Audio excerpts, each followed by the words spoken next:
समीर ने पास वाले से पूछा, यार रूम नंबर 44 कहाँ है? पूरा हॉस्टल घूम लिया, मिल ही नहीं रहा। अनिकेत मुस्कुराकर बोला, क्या ढूंढ रहे हो? नए आए हो क्या हॉस्टल में? हाँ, आज ही आया हूं। समीर ने सिर हिलाया। सब फ्लोर चेक कर लिए, सेकंड थर्ड पर गया पर 44 नहीं दिखा। अनिकेत ने आह भरते हुए कहा, ओह, वो रूम बंद कर दिया गया था, उसे ऊपर शिफ्ट कर दिया, चौथे फ्लोर पर चला गया है। ऊपर जाओ, वही मिलेगा। ठीक है, थैंक यू। वैसे एक बात बताऊं? अनिकेत ने सख्ती से कहा, तेरे रूममेट्स थोड़े टेढ़े हैं, रैगिंग से बचकर रहना। समीर को शब्द से अजीब सी बेचैनी हुई। गांव से पहली बार बाहर आया था वह। रैगिंग के किस्से सुने थे पर अब खुद उस बीच में था। कमरे में पहुंचते ही थकान से बैग फेंककर बेस पर लेट गया। कुछ देर सोने की कोशिश की, तभी उसे लगा कोई हल्का सा हिला रहा है। और फिर चेहरे पर ठंडा पानी गिरा। वो चौंक कर बैठ गया। अरे, हमारे आने से पहले ही सो गया तू? कोई बोला। नए बकरे से सलाम भी नहीं लिया। आवाज आई पर कोई नजर नहीं आया। फिर एक बदतमीज हंसी। सॉरी बोलकर काम नहीं चलेगा, पैर छूकर माफी मांग और बाहर जाकर मुर्गा बन। समीर ने विनती की। नहीं प्लीज, मैं नहीं कर पाऊंगा। पर विक्की और उसके दो दोस्तों ने, जतिन और राकेश की हंसी नरम नहीं थी। ठीक है, एक और चैलेंज ले ले, डरपोक नहीं निकले तो ही इज्जत बचेगी। थर्ड फ्लोर पर 44 के पास एक पुराना कमरा है, बिना नंबर वाला। वही पुराना रूम 44। सुना है वहां किसी ने आत्महत्या की थी। अगर हिम्मत है तो वहां 10 मिनट रुक कर आना। समीर की सांसें तेज हो गईं। डर और शर्म के बीच उसने हामी भर दी। ठीक है, जाऊंगा, विक्की ने चाबी थमाते हुए कहा। अभी नहीं, असली मजा रात के ठीक 12 बजे है। ये ले रूम की चाबी। बिना चाबी के कैसे जाएगा? घड़ी की सुइयां धीरे धीरे 12 के पास आई। समीर कांपता हुआ बिस्तर से उठा और तीसरी मंजिल की ओर बढ़ा। नीचे उतरते उतरते विक्की की वीडियो कॉल आई। उसने अनिच्छा में कॉल उठाई।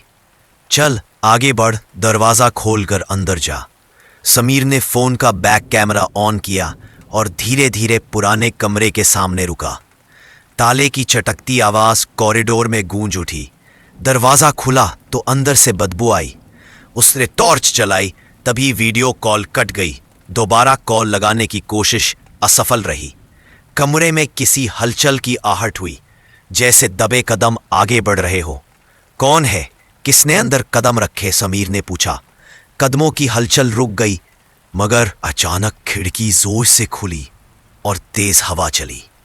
किसी ने पीछे से समीर का पैर पकड़ा और वो मुंह के बल गिर पड़ा। माथे पे चोट लग गई, खून निकलने लगा। जब वो घबराकर उठा और भागकर दरवाजे की तरफ गया तो दरवाजा जैसे जाम था। तभी पीछे से किसी ने कंधे पर हाथ रखा था। समीर चीखा और पीछे मुड़कर देखा तो उसकी पीठ पर विक्की और राकेश वीडियो बनाते हुए खड़े थे। एक नंबर का फटू निकला तू। विक्की चिल्लाया, तेरी वीडियो हमने डाल दी तो पूरा कॉलेज देखेगा। समीर ने हाथ जोड़ दिए, नहीं प्लीज डिलीट कर दो। पर वो रुके नहीं। दबाव बढ़ा और वो उसे कपड़े उतारने के लिए झिझकाने लगे। समीर धक्का देकर भाग गया और रूम में घुसकर दरवाजा बंद कर लिया। विक्की गुस्से में कमरे में आया। हमारी बात न मानने का अंजाम भुगतना पड़ेगा।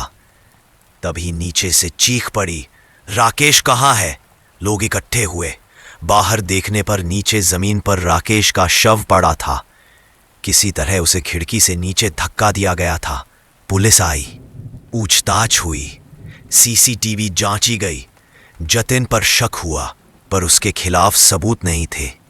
एक हफ्ता बीतते बीतते विक्की और जतिन सदमे में थे। पर रात के 12 बजे एक दस्तक ने सब कुछ बदल दिया। जतिन की खिड़की पर अचानक कुछ गिरा और वो बेहोश होकर गिरा। बिस्तर पर उसका माथा खून से लथपथ था। अस्पताल ले जाया गया। डॉक्टरों ने इलाज करना चाहा पर उसकी हालत बिगड़ती गई। अचानक वो हवा में उठकर जोर से गिरा और उसकी मौत हो गई। विक्की सदमे में रह गया। उसके 2 दोस्त अचानक मर चुके थे। कुछ दिनों बाद उसने समीर को अपने कमरे में देखा और गुस्से से उस पर झपट पड़ा। तुमने ही ये सब किया है ना? मैं तुम्हें छोड़ूंगा नहीं। मगर समीर का चेहरा बदल चुका था। आंखों में अजीब सी चमक और होठों से धीरे धीरे रक्त रिस रहा था। विक्की ने डरते डरते पीछे हटते हुए देखा कि समीर की हंसी अब इंसानों वाली नहीं रही। समीर ने फिर से वही पुराना किस्सा बताया। उसके भाई को तीनों ने धक्का दिया था और वो खिड़की से नीचे गिरकर मर गया था। नवीन के अलावा उसका इस दुनिया में कोई नहीं था, इसीलिए उसने बदला लेने की ठानी। समीर ने एक पुरानी किताब लाई। किताब में भूत को जगाने के मंत्र लिखे थे। रात को उसने अपने कमरे में मोमबत्तियां जलाकर सफेद घेरे के बीच बैठकर मंत्र पढ़े।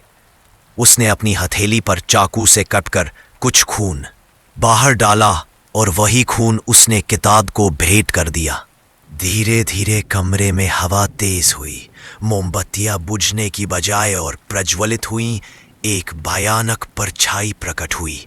समीर ने जैसे ही अपने आंसू और दर्द को उस शक्ति को दे दिया, उसकी सांसें थम गई और उसके सामने खड़ी वो परछाई ने उसका रूप धारण कर लिया। पर ये समीर ही रह गया। पर अब वो समीर नहीं, बदले का साया था। जो कुछ भी हुआ उसके बाद हॉस्टल की रातों में सन्नाटा घुल गया। पहले राकेश, फिर जतिन और अंत में विक्की। तीनों की मौतें रहस्यमयी और क्रूर थीं। धूल के हाथों बदला पूरा हुआ और फिर वो किताब अपने आप बंद हो गई। समीर ने किताब को पुराने अलमारी के नीचे दबा दिया और कहा, यह किताब किसी की नहीं होनी चाहिए।